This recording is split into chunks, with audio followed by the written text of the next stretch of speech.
Welcome to Valley's Gold, a show where we explore the people and places who feed and clothe us. On this episode, we learn about the California landscaping industry. From farm to yard, we'll learn the ins and outs of what it takes to beautify your yard. So join me, Ryan Jacobsen, on this adventure.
Production funding for Valley's Gold is provided by the Myers Water Bank and Wildlife Project, an educational outreach program working to teach students about water and wildlife issues in California.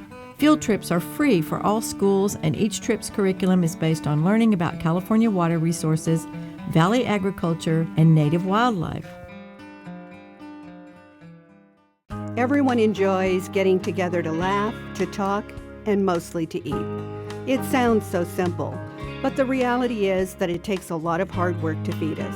The next time you sit down to eat, remember to thank our farmers, Gar Tutelian Incorporated since 1949 at 800-696-6108. Heroes come in all shapes and sizes. At Brandt, our heroes are the men and women in the field, the folks who work hard to put food on our tables. Join us in celebrating the Valley's real heroes. Brandt, professional agriculture. We're beginning at A-G Sod Farms in Selma, which grows a large variety of turf grass for many climates and needs. I've been joined by one of the company's experts, Larry LeMay. Larry, thanks for joining me. Thanks for coming out to the farm, Ryan. Well, thanks for having me out here. I'm here to learn about what is A-G Sod Farms. A-G Sod Farms is 5 farms, 4 in California, 1 in Colorado. We grow different types of grass, Bermudas and fescues. We did start in 1969 in Colorado with just 4 acres of sod. Wow, and then out here in Selma, tell me about this beautiful facility. Well, we started here in 1996. We have here about 300 acres of sod. We also have a sod farm down in Wasco, which operates out of this facility as well. Got it, okay. And I think I kind of know, but I know there's a lot of uses I'm probably not thinking about. What is sod used for? Well, sod is used for a lot of different things. Mostly it's used for homes and beautification and cooling around your house. Aesthetically, it's beautiful. Your children, your grandchildren, they love playing on sod. Absolutely. And I know there's some commercial uses too. I'm thinking golf courses and other types of purposes we use. We do golf courses. We also do football fields, soccer fields. We do industrial locations. A lot of different uses for it. You mentioned earlier fescue, Bermuda, so I know there's a lot of different types of sod and varieties. Where do we begin? Well, Bermuda is a warm season grass, which means that it grows during the warm season of the year, mostly from March to October. And fescue is a cool season grass, which does its best growing during the cool season, but it also survives during the summertime. Got it. And I know when you talk about Bermuda, there's a lot of information going out about Bermuda because of its drought tolerancy, and that's something you guys are quite proud of here. Is that being a big part of your operation now? Well, we're trying to change the market. We want the market to go to Bermuda grasses. Bermuda grasses use 25% less water than fescues. But if you get into a drought situation where you're trying to survive, it can use as much as 70% less than fescue. And when it comes to the growing process, I mean, where do we begin? I mean, you start with what I think is a flat field, And what is the process for getting that seed into the ground? Well, with Bermuda, it's sprigs because it is a hybrid Bermuda grass. Okay. But we do a lot of tillage work. We need our ground very flat for harvestability. And then we put the sprigs in. It grows. We water it, we fertilize it, we mow it a lot. Yeah. And then we harvest it. And what about fescue? How do you put that in the ground? Well, fescue comes from a seed. Okay. We go to Oregon and buy our seed. It's gold tag, top-notch seed. We plant it in the ground. Takes about 6 months for it to grow before we're able to harvest it. Got it, okay. So Larry, what does harvest consist of? Well, we have two different harvesters here. We have a tray row harvester, which cuts an 8 square foot roll. It is self-stacking, so there's just one employee that's on there. Wow. And then we also have a big roll harvester, which cuts a 3.5 foot wide roll, 100 feet long. Oh, wow. And we use these for big roll jobs in stadiums, golf courses, larger jobs. And this is just the blade that's going underneath the grass and cutting it. Just a blade goes right underneath there, underneath the grass, takes the roots up, but also we take some soil with it as well. And from the time that it's actually done out on the field, you take it out to the end, and from there, what happens? Well, we load it on the trucks, and we deliver the next day. And for that homeowner that's trying to do-it-yourself job, what recommendations do you have for them at home when they're putting in sod? Well, the first thing is to put it down as soon as possible. You don't have to worry about fertilizing it because we already have it fertilized. You can call us and we can give you instructions on maintenance after the fact. Got it, okay. And lawn care, I mean, you're in the business. Any special secrets out there when it comes to making sure your lawn stays healthy? Well, a little bit of knowledge goes a long way. Not overwatering and fertilizing at the appropriate times of the year. Well, Larry, thank you so much. I learned a ton about the California sod industry, and I'm excited to go out there and get to witness the harvesting taking place. Well, thanks for coming out to a farm again. We really appreciate it.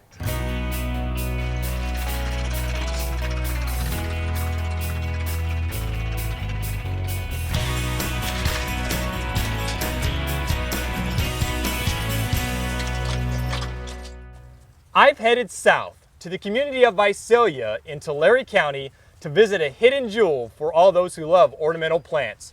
Monrovia is a grower of diverse landscaping plants that claims over 3,600 different varieties to choose from. To discuss this fascinating company, I've been joined by Orlando Bejar. Orlando, thanks for joining me. Well, thank you.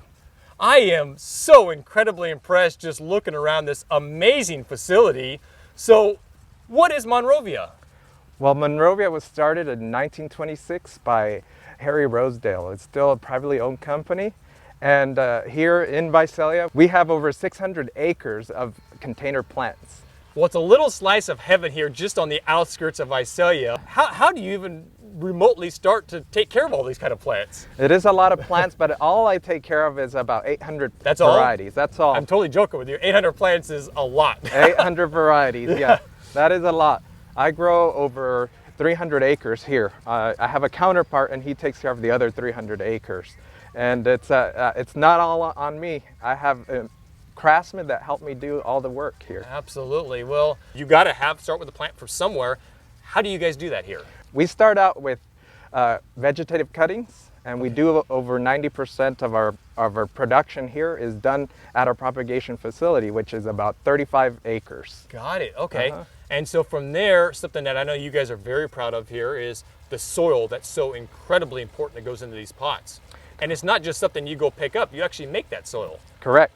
We make our soil here. We have over 40 blends. We use about 20 blends here. So yeah, we are proud of our soils because we customize them for our plants. And so how do you manage those different environments?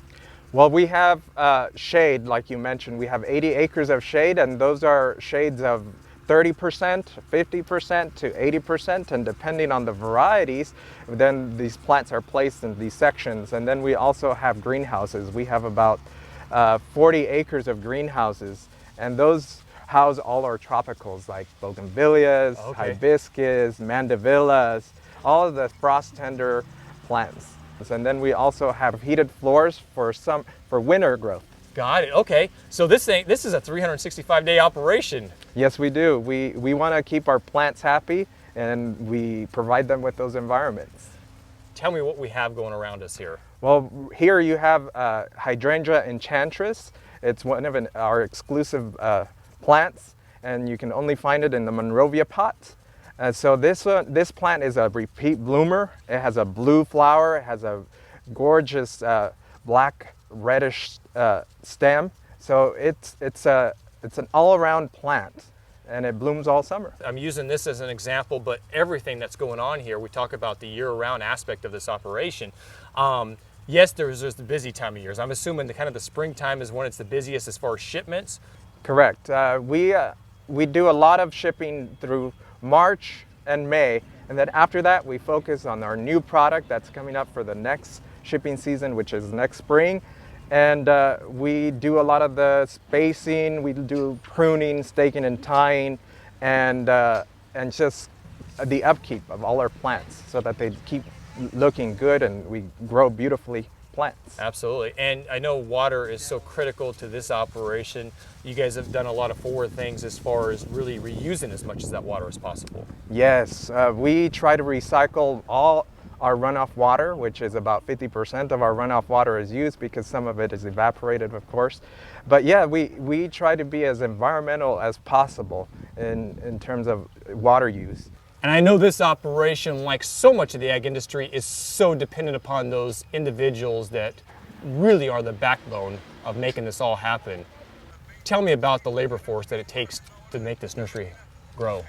Well, we have over 500 craftsmen here in this location, and our craftsmen are the people that work these plants. Like I mentioned earlier, I don't do it on my own. I depend on these people to help us, on our craftsmen. We call them craftsmen because they work with their hands to create something beautiful. It's a very specific skill set because, yeah, I'm sure this takes, sometimes years or not decades to really perfect. Correct. We're known for our topiaries, and we have the spirals and the pompons. Those take a lot of skill to produce. And so these people have been working here for some of them for over 30 years, 20 years, and so on. I've been here 12 years. Yeah. So it does take a lot of experience to do this. And Orlando, when it comes to Monrovia plants, where do they end up? Yes, you'll find them in your independent garden centers. Okay. And you'll find them also at Lowe's and Osh. Orlando, thank you so much for sharing this incredible information. This is a little jewel, as I said, right here in the heart of the San Joaquin Valley that really has an impact on yards throughout the country and, as you said, Canada. Thank you.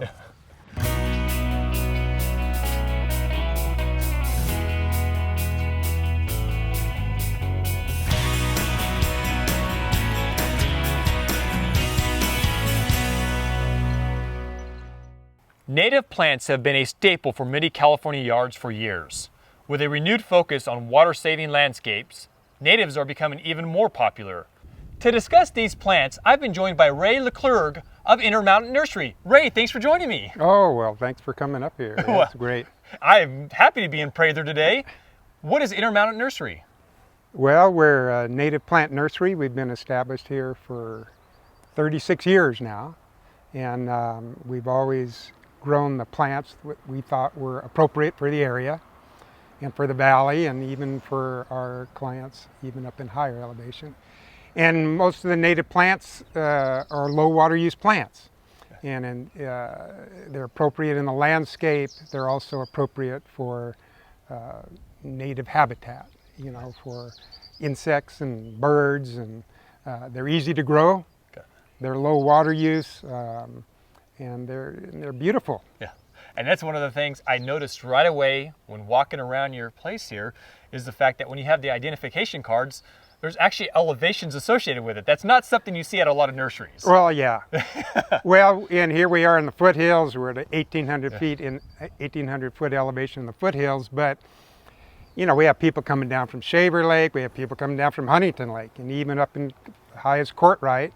And then we have a lot of people coming up from the valleys. People are taking out their lawns and putting in low water use plants, and all up and down the valley. Bakersfield, Visalia, and up north. People come to the nursery and enjoy it up here, and enjoy the plant selection that's here. Well, like a lot of nurseries, you have an incredible diversity of plants here. Within the native side of things, what are you really known for? Well, we enjoy growing the local natives, and one of the real special plants is Carpentaria californica. The only place it grows in the whole world is in Fresno County. That's incredible. Probably within 8 or 9 mile radius of the nursery here. And Ray, there's things that even before I got here I never thought of, is the fact that you're doing some very creative project with some farmers down in the valley. This year we tried something different. We're grafting tomatoes, and we grafted tomatoes onto hardy rootstocks. They're kind of like wild tomatoes. Yeah. You know, they don't really produce an edible crop, but they're strong, Vigorous, and they're vigorous, and they're disease resistant. They have a better disease resistance.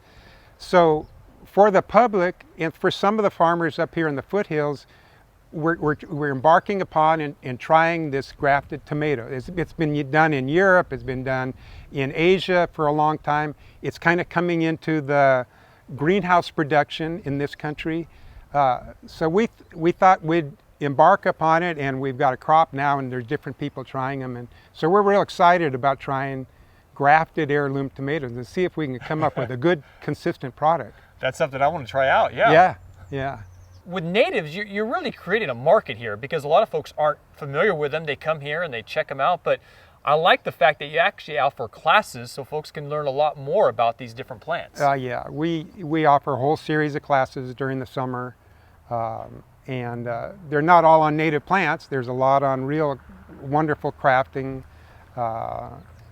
botanical drawing, but we emphasize natives in a lot of the classes, and we emphasize propagation of natives in the fall of the year. And you have a real niche there that, you know, this is something I haven't heard about, is that you do restoration type of projects here as well. Well, we do restoration work, and that is a key because we don't like to raise plants from vegetative cuttings for restoration, because you want the genetic diversity of the seed that goes back into environments that have been compromised or they've been damaged somewhat. And so you want genetic diversity in the plants that you raise and put back in those areas. One part of our nursery now in restoration is going into raising pine trees and for reforestation. And because of the imbalance in the landscape that's happening in the forest right now, we're putting a lot of energy into, for different agencies, into growing trees. And we've talked a lot about plants today, but you also have a gorgeous storefront where you can come get some gifts as well. Oh yeah, and we have gardening supplies. We've got a wonderful bookstore, a great resource as far as books on native plants, on a lot of the local lore as far as the native people that live here. And you know, our nursery is kind of set up. We have a picnic area here, and we just invite people to come up and enjoy it. There's a lot of beautiful plants, and come spend some time. And just, you know, people come up from way south of the valley. They spend a lot of time driving here, and they have come now to know that they can bring their picnic lunch and just enjoy the time here and enjoy the gift shop too. Well, after this interview, I think you might have a few more visitors that didn't know about you that are going to try to seek you out here because they're going to see all this gorgeous footage and want to come check it out themselves. So. Well, I thank you folks for coming up. I really do. Appreciate it, Ray. Thank you so much. I've learned a lot about natives and very excited to try some of these in my own yard. So thank you so much. Yeah, thank you.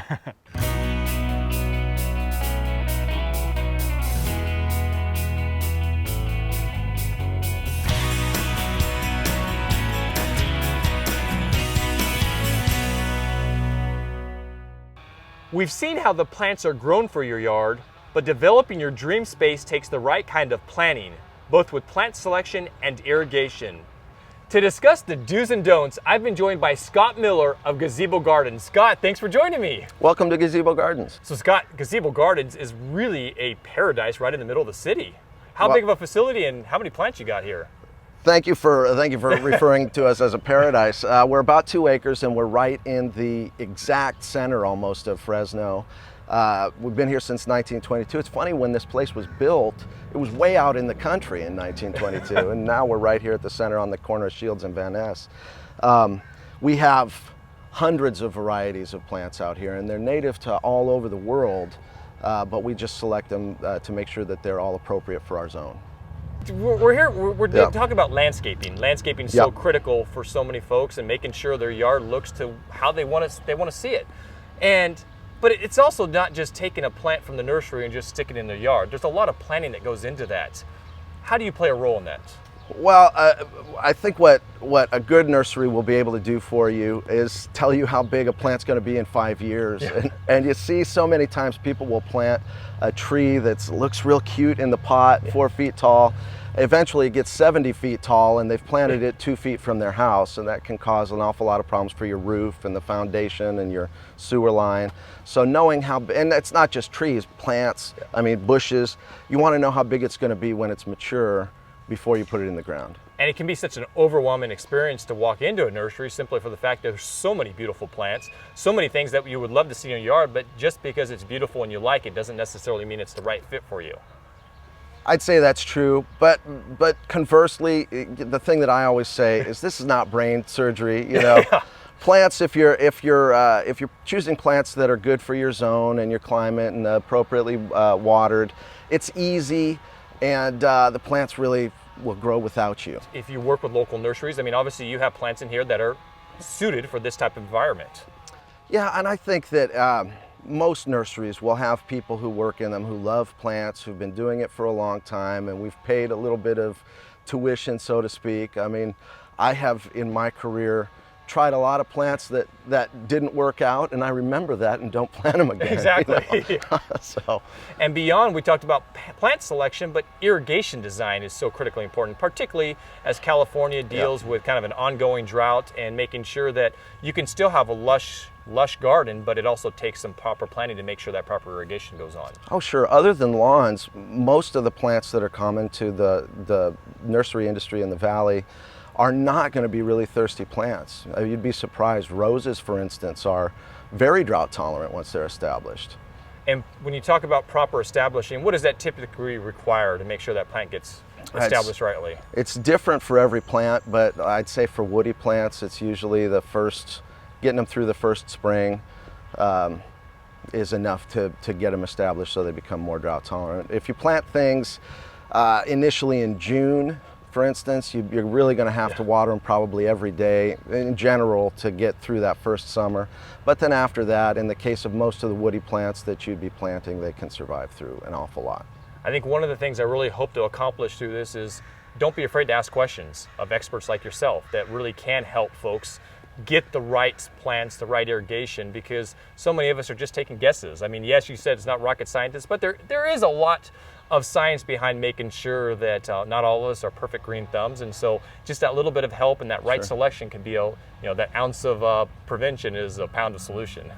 It's my whole job, and I love to talk to people, you know, and all of us, most of us in the retail nursery industry are plant nerds, and we love to talk to people about it. So. And have you seen a lot, as Californians went through this drought, have you seen a lot of folks tearing out lawns and converting more to shrubs and other types of drought-tolerant plants? Sure. You know, when it comes to residential housing in the valley, most of the houses that were built prior to 10 years ago really didn't have water conservation in mind. We thought we had plenty of water, and it turns out we were wrong. And so now a lot of people are retrofitting their spray sprinklers to drip systems, and a lot of people are removing, especially fescue lawns, and going with either other types of more drought tolerant lawn, or ground covers, or vegetable gardens in the front yard. We're seeing a lot lately. And that's what's been fun, is that it doesn't necessarily have to look bad. I mean, I think a lot of folks think of Arizona, Nevada, and I don't want to go that extreme, but there's a nice in between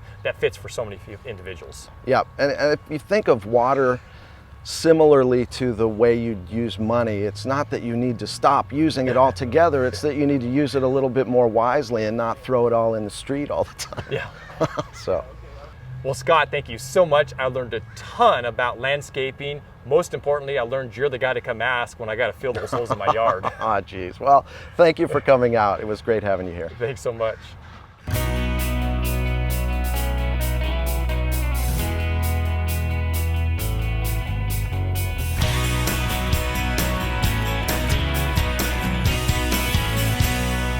Thank you for joining me to learn about the California landscape industry.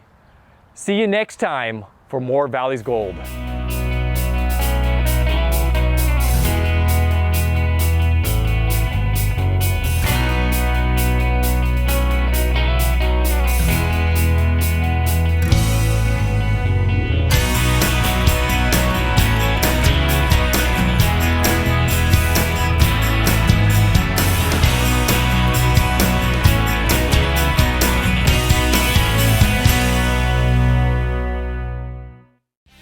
Valley's Gold is produced through a partnership between the Fresno County Farm Bureau and Valley PBS. Production funding for Valley's Gold is provided by the Myers Water Bank and Wildlife Project, an educational outreach program working to teach students about water and wildlife issues in California.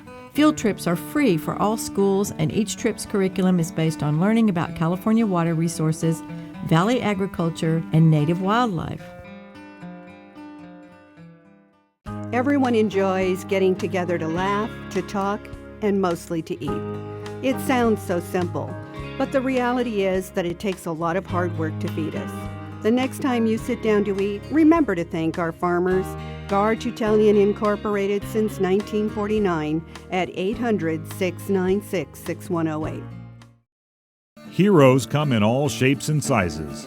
At Brandt, our heroes are the men and women in the field, the folks who work hard to put food on our tables. Join us in celebrating the Valley's real heroes. Brandt, professional agriculture.